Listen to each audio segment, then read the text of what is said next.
Qadrli teletomoshabinlar, biz esa dasturimizni 5 top kitob sahifasi bilan davom ettiramiz. Tomosha qiling. Kitoblar biz qo'limizda olib yuradigan sehrdir degan edi amerikalik yozuvchi Stiven King. Chindan ham mutolaaga bir mehr qo'ygan inson uning ohanrabosidan aslo qutula olmaydi.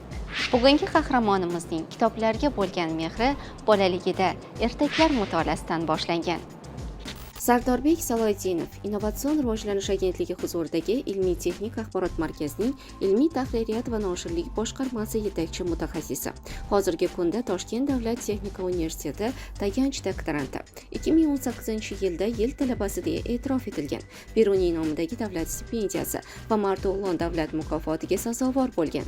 Kitob o'qish jon u dili. Sardorbek, mutolaaga mehr qo'yishingizga kim sababchi bo'lgan? Albatta bunga onam sababchi bo'lganlar.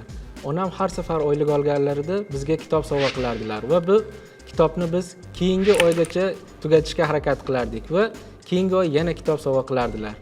Bugungi kunda ilm-fanda yutuqlarga erishib kelayotgan ikkita ixtiro, bitta foydali model, 10 dan ortiq dasturiy ta'minot uchun patent egasi, 50 dan ortiq ilmiy maqolalar muallifi Sardorbek qanday kitoblarni o'qishni tavsiya qiladi?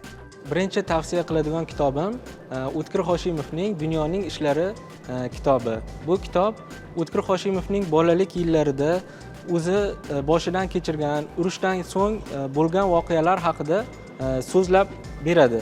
Bu kitobning asosiy mazmuni shundaki, bolalik yillarida bo'lib o'tgan urushdan keyingi asosiy syujetlar va eng asosiysi bu yerda onaning timsoli hisoblanadi. Ya'ni bu yerda ona muhabbat va mehr-oqibat timsoli sifatida aks ettirilgan. Ikkinchi tavsiya qiladigan kitobim Shayx Muhammad Sodiq Muhammad Yusufning Baxtiyor oila kitobi. Har bir insonni oiladagi qadr-qimmati, er-xotin munosabatlari, farzand tarbiyasi, ota-onani farzand oldidagi, farzandni ota-ona oldidagi burchlari haqida chuqur yoritib berilgan.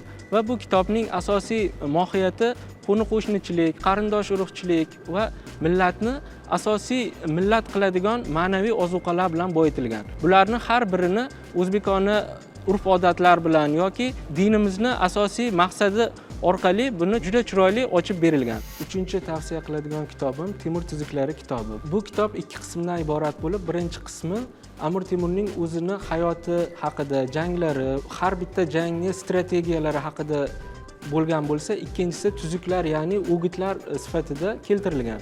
Bu har bitta hozirgi kundagi yoshlarning rahbarlikka intiluvchi yoki o'zini ko'pchilik orasidagi munosabatlarini yaxshilash uchun alohida bir qo'llanma sifatida ishlatish mumkin. Tariximizga befarq bo'lmagan har bir yoshlarni, kitobxonlarni bu kitobni o'qishga tavsiya qilaman. Keyingi tavsiya qiladigan kitobim bu Chol va dengiz asari.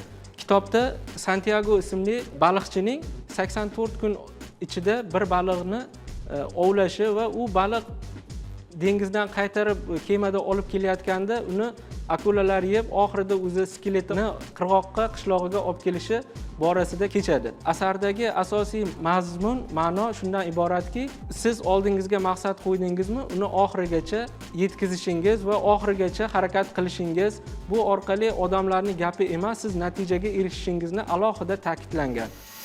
Keyingi tavsiya qiladigan kitobim Chingiz Aytmatovning Asrga tatigulik kun asari. Bu asarni o'qish davomida kitobxon millatni ulug'lash va u millatni asosiy tushunchasi bu ma'naviyat ekanligini alohida tushunib oladi. Ya'ni har bir millatni asosiy jihati ma'naviyatini o'ldirish orqali yo'q qilish yoki shakllanishdan to'xtatish mumkin. Kitobda eng ta'sirli hikoyalardan biri bu Manqurt hikoyasi hisoblanadi.